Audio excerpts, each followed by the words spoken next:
বান্দরবানের রুমা ও থানচি উপজেলায় পরপর দুদিন ব্যাংক ডাকাতির ঘটনা ঘটল। অপহৃত হলেন ব্যাংকের ম্যানেজার, পরে তার মুক্তিও মিলল। পাহাড়ের নির্জন জনপদগুলোই এভাবেই সন্ত্রাসীদের তৎপরতা ছড়িয়ে পড়ছে। দুদিনের এই দুর্ধর্ষ সন্ত্রাসী কাজ করেছে কুকি চিন ন্যাশনাল ফ্রন্ট বা কেএনএফ নামের এক সশস্ত্র সংগঠন। এখন প্রশ্ন হচ্ছে, কারা এই কেএনএফ? কি চায় তারা? এই সন্ত্রাসের পেছনে আসলে কি আছে? আজ সেসব প্রশ্নের উত্তর খুঁজবো আমরা।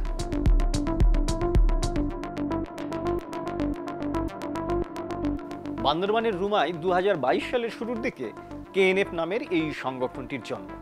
এর প্রতিষ্ঠাতা নাথান বম নামে মম জাতিগোষ্ঠীর এক ব্যক্তি। তিনি ঢাকা বিশ্ববিদ্যালয়ের চারুকলার ছাত্র ছিলেন।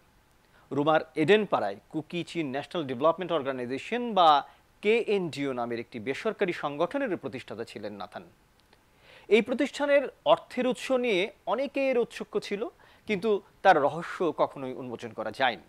2018 সালের শেষ দিকে নাথান সহ বেশ কয়েকজন মিয়ানমারের চীন রাজ্যে গিয়ে অস্ত্রের প্রশিক্ষণ নিয়েছেন বলে পাহাড়ে জনশ্রুতি রয়েছে।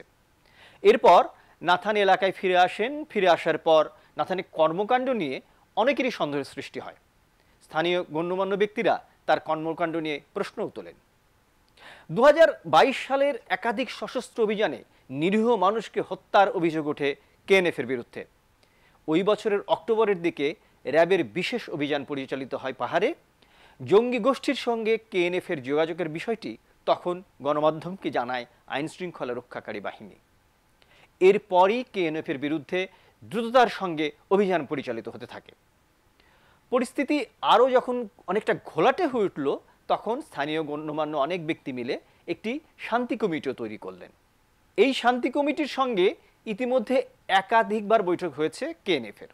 সর্বশেষ বৈঠক হয়েছে গত 5 মার্চ। সেখানকার সিদ্ধান্ত অনুযায়ী পরের বৈঠক হওয়ার কথা ছিল 22 এপ্রিল, কিন্তু তার আগেই একাধিক ব্যাংকে হামলা, থানায় হামলা সহ নানা কর্মকাণ্ড শুরু করে দিল কেএনএফ। প্রথম দিকে কেএনএফের দাবি ছিল পার্বত্য 9টি উপজেলা নিয়ে একটি আলাদা রাজ্য গঠনের, কিন্তু শান্তি কমিটির সঙ্গে আলোচনার সময় তারা সেই দাবি থেকে সরে আসলো। বলল বান্দরবান ও রাঙামাটির 7 উপজেলা নিয়ে পৃথক প্রশাসনিক ব্যবস্থা প্রণয়ন সহ স্বায়ত্তশাসিত অঞ্চল দেওয়ার দাবি করলো তারা। এই অঞ্চলের নামও তারা দিয়ে দেয় কুকি চিন টেরিটোরিয়াল কাউন্সিল বা কেটিসি। পার্বত্য চট্টগ্রামে 1970-এর দশকে স্বায়ত্তশাসনের দাবিতে সশস্ত্র আন্দোলন শুরু করে জনসংহতি সমিতির সশস্ত্র সংগঠন শান্তি বাহিনী। 1997 সালের 2 ডিসেম্বর ঐতিহাসিক পার্বত্য চট্টগ্রাম চুক্তি সম্পাদন করে জেএসএস। চুক্তির ফলে গঠিত হয় পার্বত্য চট্টগ্রাম আঞ্চলিক পরিষদ আর 3 পার্বত্য জেলা পরিষদ। পাহাড়ের আঞ্চলিক ও জেলা পরিষদের এই কাঠামোকে গুরুত্বপূর্ণ বলে মনে করেন স্থানীয় সরকারের বিশেষজ্ঞরা।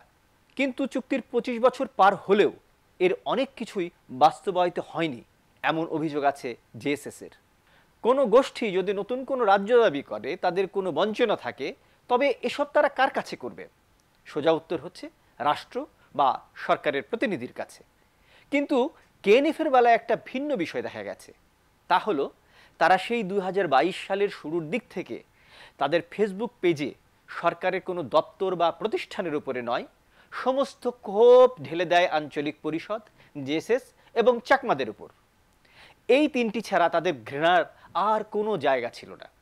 বিভিন্ন মহল্লায় হামলা চালিয়ে চাকমাদের বিরুদ্ধে প্রতিশোধ নেওয়ার বার্তাও তারা দিতে থাকে। পৃথক রাজ্যের দাবি ছেড়ে কেটিসি বা এই ধরনের স্বায়ত্তশাসিত অঞ্চলের যে দাবিগুলো কেএনএফ এখন করছে, এর পেছনে আসলে পার্বত্য চুক্তি এবং এই চুক্তির ফলে গঠন হওয়া আঞ্চলিক পরিষদকে অকার্যকর করাই এই দলটির লক্ষ্য, এমন অনেকেই তা মনে করেন। এমন অনেক তথ্য পেতে ভিজিট করুন প্রথমআলো.com, প্রথম আলোর ফেসবুক পেজ ও ইউটিউব চ্যানেলে।